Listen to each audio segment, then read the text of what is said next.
Hello guys, magandang araw sa inyo. So for this video naman po, before ako pumunta sa aking pinagtatrabahuan, ang topic natin for today is kung paano ma-improve yung speed natin sa 26 na rigid MTB.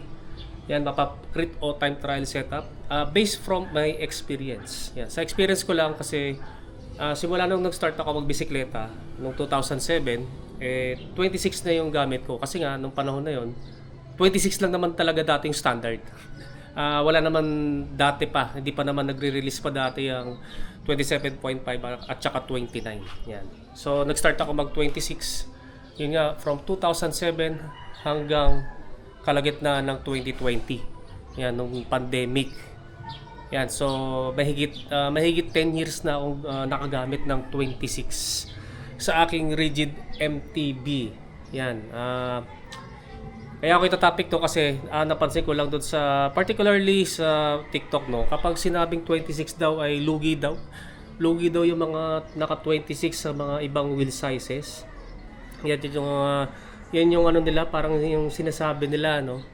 So ako, marami naman kasi akong naging achievements sa paggamit lang ng 26 na rigid MTB. Actually, sa bagay, hindi na kasi ako nagko-compete ngayon, no? Pero nung nung 26 ako ang gamit ko dati, marami na rin ako naging achievements. Yan, sa mga PR ko at saka sa mga competitions na nasali ko, no? Yan. Yan, so before ko i-share yung experience ko, no. Ang masasabi ko lang, hindi naman sa lahat ng aspects dun sa tatlo sa 26, 27, 29 talo lahat sa 26.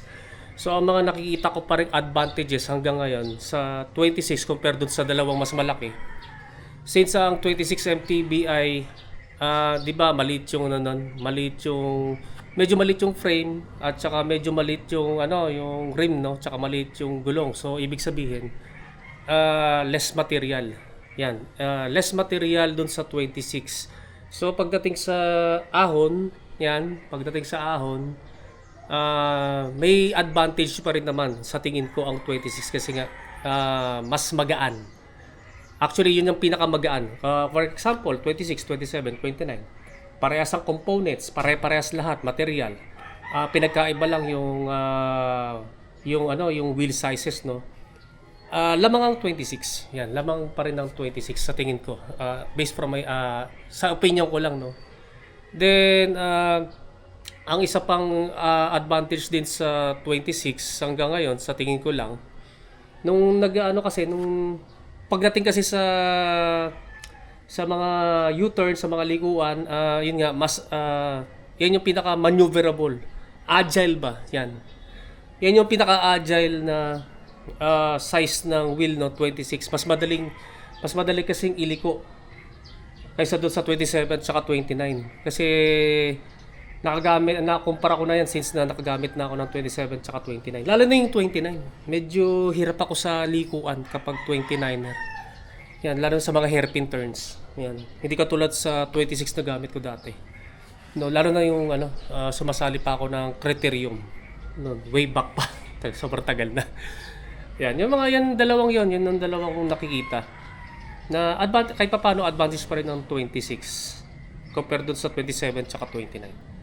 So, ano naman yung maging ano ba yung mga naging achievement ko sa paggamit ko ng 26 na rigid MTB? Nung nagko-compete pa ako, dalawa yung naging achievements ko sa paggamit ko ng pagdating sa time trial, no. Yun, sa time trial. Yung una, yung Clark Cycling Classic nung 2018, nung July. Tatlong category yun, no. A, B, and C. Ang pinakamataas A, ang pinakamababa C. Since nung 2014 nga, nung gamit ko dati time trial bike na nag-first ako sa CATC kasi nga first year ko lang yun sa competition. Pagdating ng 2018, after 4 years, nag-cut B ako sa intermediate, no. Pero ang gamit ko yung Cole Brontes. Cole Brontes na Aerobar Rigid MTB. Ang gulong na gamit ko lang ay 26 26 by 2.3 na Maxxis DTH. Yan, yun lang yung gamit kong gulong. Yan. Yun sa category B ako sumali, no. So ako lang yung ako lang yung naka rigid MTB na may aero bar. Lahat 'yon naka road bike, time trial bikes at saka road bikes na may aero bar. 'Yon. Nakapwesto ako ng pang-5 doon sa category B. So yung oras ko sa category B mas mabilis pa kaysa doon sa kakilala ko na triathlete na sumali sa CATSI. Yon. So kung sa CATSI pala ako sumali, pupwesto sana ako ng second place. So sadly kasi doon sa Clark Cycling Classic dati, top 3 lang yung kinukuha. So hindi podium position yung top 5. Yung pang-5. Pero satisfied ako noon kasi akala ko mas bababa pa yung magiging pwesto ko since na sobrang lugi yung bisikleta ang gamit ko kumpara sa gamit na lahat na nakalabang ko. Nakapwesto pa ako ng pang-5 noong 2018. Yung kasi yung mga peak condition ko dati kasi nagko-compete pa ako noon. Then 2019 year after, yun ang gamit ko naman ay MC Tremor. Then yung gulong ko rin 26 by 2.3 na Maxxis DTH. Sa age category ko, naka-place ako ng second place sa fast twitch enduro na palaro nila no sa Clark, Pampanga rin yun. Yung kasi yung unang Clark Cycling Classic, doon din yung sa lugar na yun, sa may bandang sa particular place doon sa Clark, no. Yan, nag-second place ako nun. Yan, 26 na lang gamit ko. Yun pa rin, ako lang din yung naka-rigid MTB na may aero bar. Lahat puro time trial bike, road bike, o kaya road bike na may aero bar. Yan, sa time trial. Then sa duathlon relay, since na yun ang maraming laro, at saka may sponsor din kami sa mga dati naming sponsors. Yun, marami din kami na-accomplish na mga panalo, no. Gamit lang yung hamak na Paul Brontes na aluminum na 26er na gulong, no. Yun din yung gulong ko, Maxxis DTH din. Yan. Then sa mga PR ko naman, sa mga personal records ko sa Daang Reyna. Yan, kasi nung nag-Bermosa na ako, hindi na 26 yung gulong ko eh. Doon lang sa Daang Reyna, ang pinakamabilis na time trial na nagawa ko, gamit lang ang 26 by 2.3 na Paul Brontes din. Sa 20.7 o 21 kilometers yata yun, 20.7 yata yun, kilometers sa Daang Reyna, 5 ikot yun. Nakagawa ko ng 39, pagkala ko 39 kilometers per hour ang average speed yun. Yan, overall average speed sa Daang Reyna. Yun yung PR na na-achieve ko sa paggamit ng 26er lang, no. Then nung nagbiyahe ako sa La Union nung 2019, mahal na araw, sa 305 o 306 kilometers, yan nagawa ko ng kalating araw, 12 hours. Yan, 12 hours yung record ko, no. Then balikan natin yung 2018, no, o 2017 pala. Kasi nung time na yon, 2017, wala pang MTB category. Kasi meron kasing every week schedule sa Daang Reyna na criterium, parang tune-up race lang. Every Friday yun nagaganap. Palaro ni Master ni Idol Kuya Dindo Kiremit, the ex-pro. Gusto ko nag-decide kasi ako na sumali ng crit noon, regular. Since na wala naman akong pang-crit na road bike, ang sinali ko yung Paul Brontes ko na rigid MTB na naka-aero bar. Yan, sumasali ako, tinry kong sumali sa road bike criterium race. Yan, pinayagan naman ako ng organizer kahit may aero bar ako. Kasi alam naman nila sanay na ako diyan. Nakakasabay naman ako. Nakakasabay naman ako dati sa crit race noon, kahit na puro lahat sila road bike, ako lang yung naka 26er na MTB, no, ng gulong. Actually nakachamba pa ako ng dati pa sa mga nasalihan ko. Sa yan sa category ko, sa Tito category, sa middle age category. Ang mga pinaka-highlight ko doon, nakapwesto pa ako ng pangatlo. Yan, naka-set kami kasi ng breakaway noon. Si Kincha tsaka isang taga-opos, tatlo kaming breakaway. Ayun, kasama, naka-podium kami, no? Ako yung pangatlo, syempre, no? Third place nga sa criterium race na pang road bike. Yeah. Yan yung isa sa mga na-achieve ko rin gamit lang yung 26. Yeah. Next naman, i-share ko sa inyo ngayon kung paano ko na-achieve yung mga achievements na yun. Nagamit lang ang aking 26 na rigid MTB. Primarily, dalawa lang naman yun. Yung una, yung wheels, yung tire size ng 26.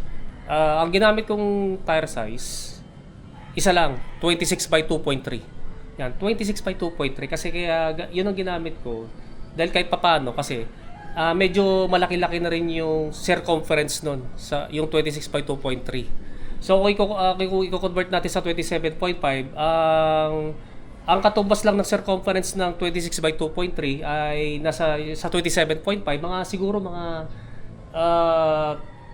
27.5 by 1.9 o 1.85. Yun ang nakikita kong kahambing dun sa 26 by 2.3. So kahit papaano, hindi masyadong lugi sa bilog. Hindi katulad ng mas maliliit pa sa 26 by 2.3. Lalo na yung mga 26 by 1.95. Yan, mga 2.0. Masyado nang maliit yun para sa akin lang. Para sa akin lang. Then, yun nga, ang isa pang pinaka-factor, chainring. Chainring, yan. So, ang gamit kong chainring, 4080. Yan. Since na maliit lang kasi yung circumference o bilog ng 26, kailangan bumawi sa chainring. Yan. Kasi yun yung babawi. No? For example, umiikot na yung 4080. Mas bibilis na yung ikot doon sa 26 na gulong, no, o yung sa akin 26 by 2.3. Yan yung analyzation ko, no. Kasi nung sumasali ako ng criterium, sumasali dati ako ng crit race, napansin ko sa mga sumasali ng MTB category, puro maliliit ang chainring. Yan, 3080, 40T, 42T. Yan, yung mga nakikita ko usual dati na sumasali sa MTB crit na crit sa Dangray na, no? Yan, kasi sila kasi parang hirap sila kasing gumamit ng mas malalaking chainring sa mga malalaking wheel sizes kasi nga paggagamit ka ng ganong kalaking 4080 sa mga malalaking wheel sizes, mahirap i-accelerate yun. Mahirap i-accelerate yun kasi bibigat kasi yung feel ng padjak mo kapag malaki na yung chainring tapos sobrang laki pa ng wheel size, no. Yan. Maliban na lang kung heavy gear ka o idadaan sa training kasi ako naka 29 by 1.9 pero 4080 yung chainring ko. Kaso nga lang sa time trial lang apply to. Pero sa tingin ko sa criterium, since sa criterium ay kailangan mo mabilis na acceleration, medyo disadvantageous yun. Kailangan talaga kasi mabilis acceleration lalo na kapag rematehan.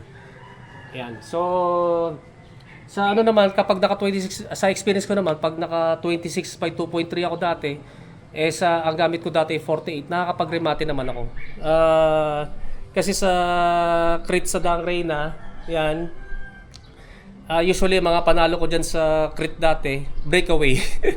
So parang time trial din, no? Yung iba naman, yung podium ko, yung mas bababa sa first place, yun, rematehan naman yun. Sprint finish naman. So kahit papaano yung 4080 ko sa 26er ko dati, tapos 26 by 2.3 yung gulong ko, na kaya naman makipagsabayan dun sa naka 27.5 at saka 29. Yan yung na-experience ko. So una, para bumilis ang speed nyo sa 26er ninyo, yun nga, malaking tire size na 26er. Para sa akin 26 by 2.3. And sa chainring, yan, chainring, para sa akin 4080. Yan. Pero nasa sa inyo na yon kung ano yung hiyang para sa inyo. Yan. So hanggang dito na, papasok na ako sa trabaho. Kung meron kayong tanong regarding dito sa topic na to, i-comment na lang ninyo sa comment section down below. So maraming salamat sa inyo panonood din. Don't forget to subscribe kay YouTube channel. Pakiclick na lang yung notification button para matotally notify kayo. Yan guys, maraming salamat sa inyo and ride safe po sa inyo.